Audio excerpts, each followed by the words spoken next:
Hello and welcome to this tutorial on sending artwork and visuals by email.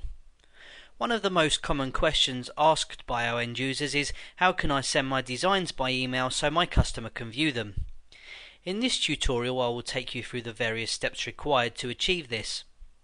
Signlab has some really neat built-in functions to help you send your artwork by email in a way that will enable your customer to view it with ease, and we will cover this in full shortly.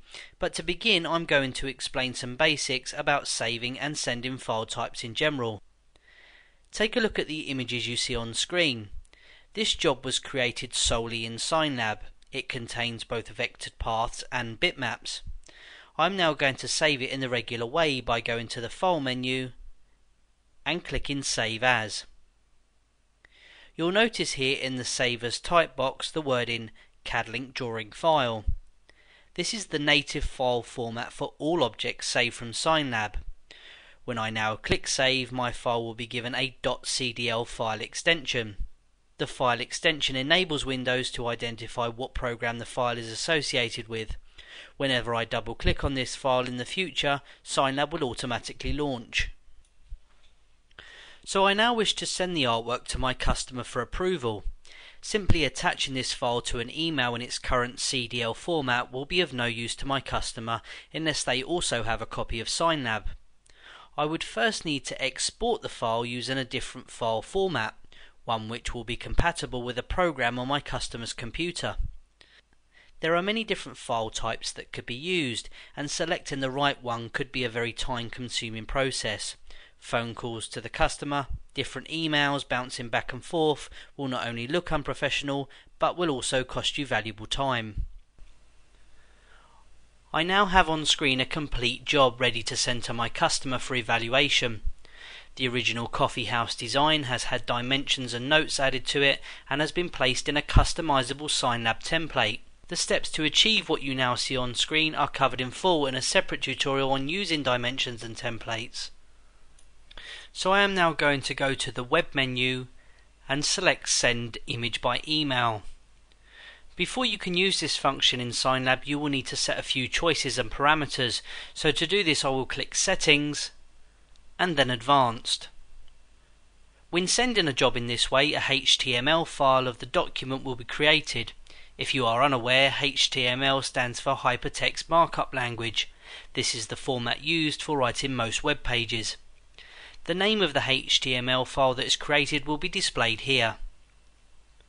The text in the Set Title box will be displayed in the title bar of the finished email to be sent. I have entered your visual, but you could enter what you feel suits or change it each time you send an email. You may wish to enter your company name here instead. Each time you send an email from Signlab, a copy of the HTML file created will be saved. This field lets you specify a directory where the files are to be kept. The sent email will have your Signlab workspace attached to it for your customer to view. This box lets you set the name of the attached file. I have called mine Aromatherapy in keeping with the name assigned for the original CDL file saved on my system. Next, you can select the file format your preview will be saved in. For this example, I will use PDF or Portable Document format to give it its full title. This compression standard is very popular today and can be read by most computers. The software required to read a PDF file is called Adobe Acrobat Reader. If a customer does not already have this software installed, it can be downloaded free of charge from the Adobe website. PDF will provide very good file compression with little loss of quality. If you prefer, either of the other formats here can be used. Lastly, here I'm going to set my maximum image size to 200 kilobytes. When the selected Signlab workspace is to be sent by email, it will first be transformed into a bitmap object. The value you set here will determine the maximum file size that bitmap will be before the file is then compressed with a chosen file format, in this example PDF. In the next window we will set the pixel dimension of the thumbnail image that will be attached to the sent email, and this will ultimately determine the size of the file to be sent. Setting the max to 200 kilobytes should enable you to include a thumbnail of up to 800 by 600 pixels. Clicking OK will take me back to the first settings window. Here I can set the color of my email background and the color of the text used on the email. Here there is a tick box to include job notes. The job notes are accessed by choosing Job Cost Notes under the File menu in Signlab. These notes provide summary information about the job, such as the customer contact information and the materials used in the design.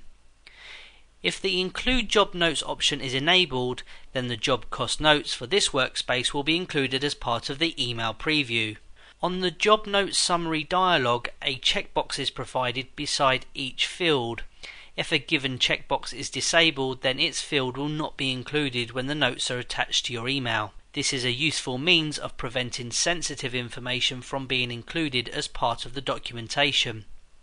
For more information on using this function, have a look at the Job Notes tutorial, which will explain using this feature fully. A thumbnail of the Signlab workspace will be created for this email.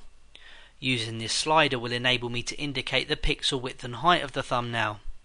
The limitations of this value was set when I selected 200 kilobytes as my maximum image size in the previous window. Increasing the pixel width and height will produce a thumbnail with greater detail, but the thumbnail size will also be increased. However, the lowest common monitor resolution is 800 by 600 pixels. If the thumbnail size is much larger than 800 by 600, then the customer may need to scroll their email window to view the whole image. I generally set the pixel width between 400 and 800 just to be on the safe side. Lastly, in this window we can set a company logo to be included on each email we send. If your company has its own website, it's also possible to set a link so when the customer clicks on the attached logo, they will be directed to your site. You will first need to export your company logo to a usable format. I would recommend JPEG. Remember, the logo will be displayed small on the sent email, so don't make the physical size too big. Also bear in mind that the attached logo will add to the overall email file size, and you will want to keep this as low as possible. To include your saved logo, click on the context menu and browse to its location.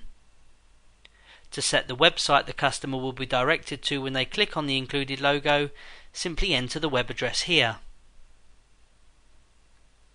OK, with that done, I can now click OK. Now I have set all my preferences for sending emails from Signlab. I will return to Signlab and demonstrate how simple sending your visuals will be.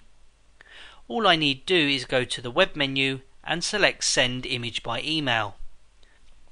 I will now enter some text to be included on the email and click Send. This will then open my default mail client and a new message with my visual and all relevant details attached. To complete this process, I need only enter the customer's email address and click Send.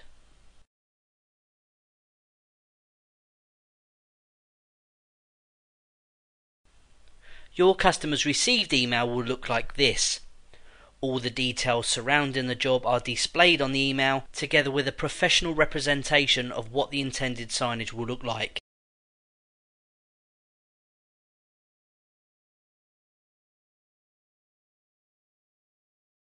If he or she wishes, they can click on your company logo and be directed to any page you choose on your company website.